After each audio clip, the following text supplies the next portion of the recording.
एक छोटे से गांव चंदनपुर की रमेश की। रमेश के परिवार में सभी बहुत ही खुशहाल और शांति से जी रहे थे। रमेश के पिता गांव में खेती का काम करते थे और माँ गांव के स्कूल में ही खाना बनाती थी। रमेश शहर में एक छोटा सा बिजनेस करता था। एक बार दिवाली का माहौल था और रमेश गांव जाने के लिए रेलवे स्टेशन पर टिकट लेने के लिए जाता है। टिकट तो मिल जाता है लेकिन उसे चंदनपुर का टिकट नहीं मिलता जहाँ पे उसे एग्जैक्टली जाना है।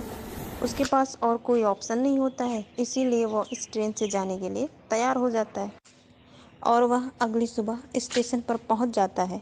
स्टेशन पर पहुंचने के बाद वह देखता है कि स्टेशन पर बहुत ही भीड़ थी, लेकिन रमेश जैसे तैसे ट्रेन में चढ़ जाता है क्योंकि उसके पास टिकट था। रमेश चुपचाप अकेले अपनी सीट पर जाकर बैठ जाता है। तभी रमेश की नज़र एक लड़की पर पड़ती है जो कि बहुत ही खूबसूरत और अकेली थी। ट्रेन में भीड़ होने के कारण वह काफ़ी सहमी हुई सी लग रही थी। थोड़ी देर बाद वह लड़की रमेश के पास आकर बोलती है कि क्या मैं यहाँ पर बैठ सकती हूँ। रमेश उसकी तरफ देखता है और कहता है ठीक है, बैठ जाओ। अब वो दोनों एक दूसरे की तरफ देखते रहते हैं। रमेश चाहता है कि लड़की कुछ उससे बोले। तभी लड़की बोलती है हेलो, मेरा नाम काजल है। फिर रमेश बोलता है हाय, मैं रमेश। और ऐसे ही काजल और रमेश दोनों काफ़ी देर तक बातें करते हैं और पूरी रात में दोनों एक दूसरे की तरफ ही देखते रहते हैं, इसीलिए क्योंकि शहर से गांव जाने में 2 दिन लगता था। अगली सुबह काजल रमेश से फ़ोन मांगती है अपनी माँ के पास फ़ोन करने के लिए, क्योंकि अब काजल अपने गांव पहुंचने वाली थी। रमेश काजल को फ़ोन दे देता है। थोड़ी देर में काजल का स्टेशन आ चुका था और वह रमेश को थैंक्स बोलकर हंसते हुए निकल जाती है। और वहाँ से रमेश दूसरी ट्रेन पकड़कर अपने घर पहुँच जाता है। रात में करीब 11 बज रहे थे और रमेश के मोबाइल पर एक फ़ोन आता है और रमेश फ़ोन उठाता तब तक फ़ोन कट चुका था। लेकिन वह समझ जाता है कि यह शायद काजल के माँ का नंबर है और दोबारा रमेश फ़ोन करता है। फिर उधर से आवाज़ आती है हेलो, घर पहुँच गए रमेश।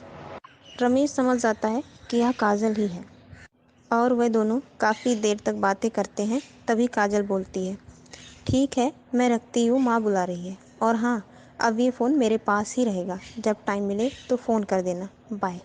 अब कुछ दिनों तक दोनों ऐसे ही बातें करते हैं। बात करते करते एक अच्छी दोस्ती हो जाती है, लेकिन रमेश उसे मन ही मन चाहने लगा था। उसे कह नहीं पाता है क्योंकि वह कहीं गलत ना समझ बैठे। और अब रमेश को काफ़ी दिन हो चुके थे, इसीलिए अब वो भी शहर चला जाता है। लेकिन दोनों का फ़ोन पर बात करना जारी रहता है और रमेश भी काफ़ी खुश रहता है इससे। तब एक दिन काजल कहती है कि मैं भी शहर आना चाहती हूँ, लेकिन वहाँ पर मुझे काम क्या मिलेगा। तब रमेश कहता है ठीक है, कोई बात नहीं, तुम आ जाओ, मैं तुम्हें काम और रूम दोनों ही दिलवा दूँगा। अब काजल ट्रेन पकड़कर शहर पहुँच जाती है, लेकिन वहाँ पर उसे कोई काम ना मिलने की वजह से कुछ दिन तक दोनों एक साथ ही रहते हैं। और तभी काजल को उसके पैसे देखकर लालच आ जाता है और वह रमेश के सामने झूठी प्रेग्नेंट होने का नाटक करने लगती है और उसके बदले में वह उससे पैसे मांगती है। लेकिन रमेश देने से मना कर देता है और इससे लेकर उन दोनों के बीच काफ़ी बहस भी होती है। तो अगर आप लोगों को कहानी अच्छी लगी हो तो चैनल को सब्सक्राइब करके वीडियो को लाइक कर देना और अपने दोस्तों के साथ शेयर ज़रूर कर देना। और अगर पार्ट 2 चाहिए तो कमेंट में लिख देना पार्ट 2। इस कहानी का मतलब यह नहीं है कि हर प्यार करने वाले गलत होते हैं, लेकिन कुछ लोग ऐसे होते हैं, इसीलिए बहुत ही सोच समझ कर प्यार करना चाहिए। Thank you.